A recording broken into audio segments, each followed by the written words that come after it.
Hello, thanks for being here. This is Eric Berlin, and I've been putting up these videos for my students to refer to, and also basically it's been spurred on because this is the fall of 2020, and I am teaching my music education trumpet techniques class.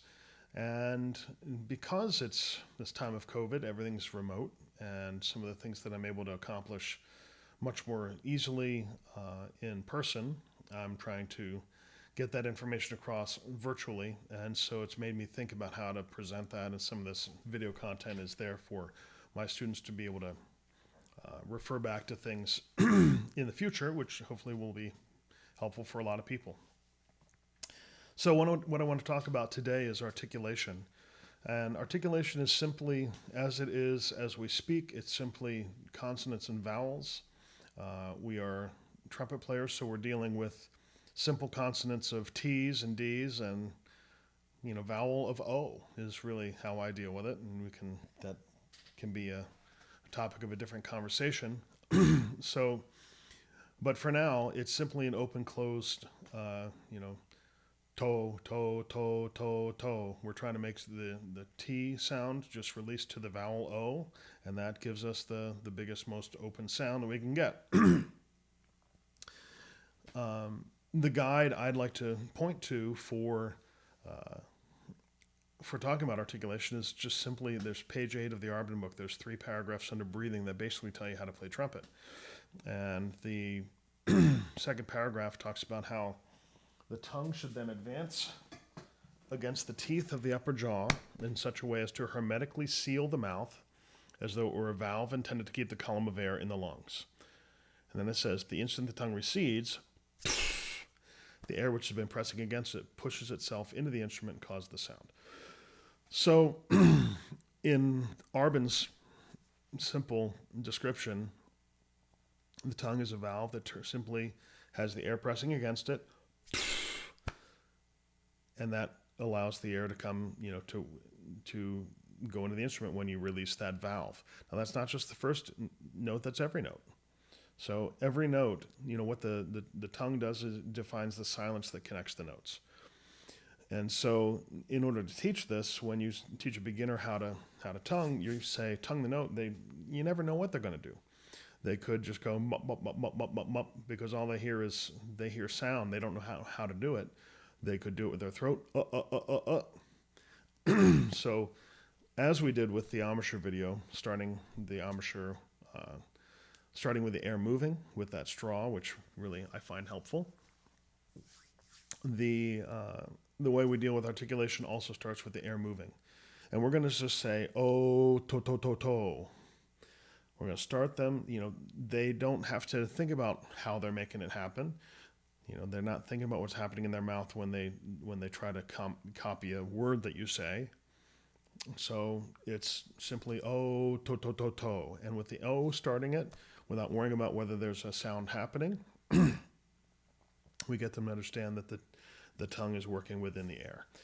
So for my students, I have in my office a stethoscope, which allows me to help them hear what's happening inside of my mouth to really get some clarity on how that sounds. So in the old days before this, I would say, hey, why don't you just put your ear on my cheek, which is a little bit intimate, and especially in the days of COVID. So I found a different solution with a like $5 stethoscope on Amazon. So this stethoscope gives us the sound of what's happening inside of my mouth as I play, and I'm going to illustrate first with wind patterns. Wind patterns are simply a way to practice, moving air and just feeling that air working within that airstream. And for me, I'm trying to get really absolute definition with this. This is just a very simple, on and off, motion of the tongue. This can be refined later, but what we're using in this demonstration is Goldman's practical study number 1, which is an articulation study. It's a great exercise. You can practice any kind of length of note, any kind of taper, anything you want. with this exercise, and you'd hear, Charlie Schluter use this with us at New England Conservatory, and you'd hear us playing this day and night. So first, I'm going to let you hear just what the wind pattern sounds like, and then we'll let you hear what it sounds like when I play. So I'm going to turn the external microphone off, and here we go.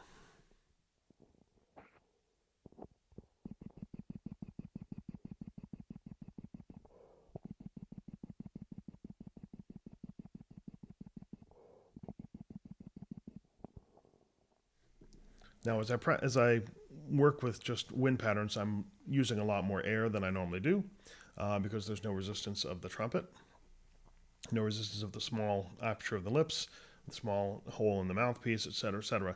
So I'm going to run out of air a lot quicker. So don't worry about that. So as you practice that, you should be able to hear the simple open closed of the tongue.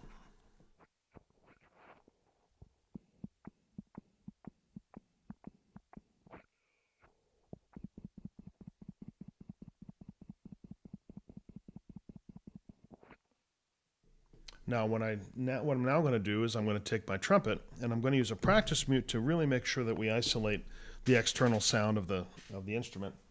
So you're only going to hear what's happening inside my mouth. So for this, I'm using a simple silent brass practice mute, which they're great, especially because they fit right in the bell. You can keep it in your horn while you're traveling. So here we go again.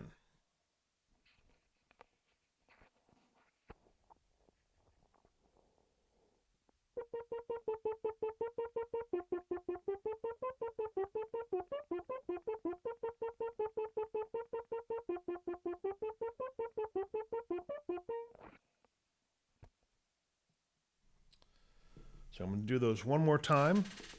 First, with just the wind pattern.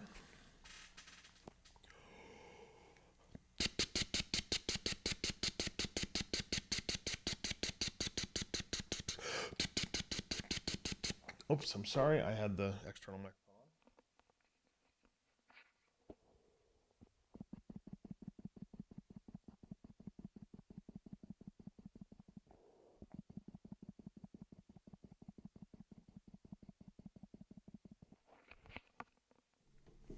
Now with the instrument.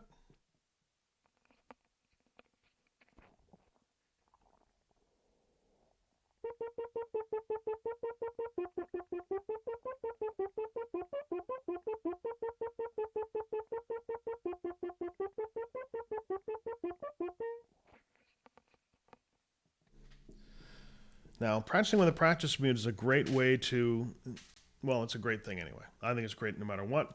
It helps you to clarify your articulation, also helps to protect your hearing, which me as a middle-aged man who's played trumpet his whole life and played with some kind of gusto in that regard, and feeling of total invincibility. I have very damaged hearing at this point, and so it'll be good for you to practice with practice mute. In general, I've practiced with the practice mute for a long time. First noticed the benefits in high school. I was at the Government School for the Arts in 1985, and I needed to practice, but my roommate was a visual artist and wasn't really into me playing trumpet all the time. So a friend of mine had a practice mute. It was the first time I ever saw one, which was this Dennis Wick practice mute. This is the one I bought when I got back home after that summer. And I noticed that after I practiced a lot with the practice mute, my playing, I was just absolutely clear and crystal clear articulation, and the sound was so good. I realized that there was some benefit to that. So the next part for you is to try to replicate that sound. So first with the wind pattern, by putting your fingers in your ears and try to copy that sound. What I imagine you'll probably hear a lot of is some S in the sound, which tells me that your tongue isn't going down as far as mine. Okay, so I think that we need to be creating a vowel sound in order to sing on the trumpet, and that vowel sound I use is O. So if you're getting an S sound, that's a consonant sound. And that means you're getting the least amount of resonance that you could possibly get while still having air move through your mouth. So my personal preference would be get you to make that sound more open. So you can do that with fingers in your ears, and you can practice playing using some ear muffs. I actually use some that are designed for shooting range that I have here in my studio.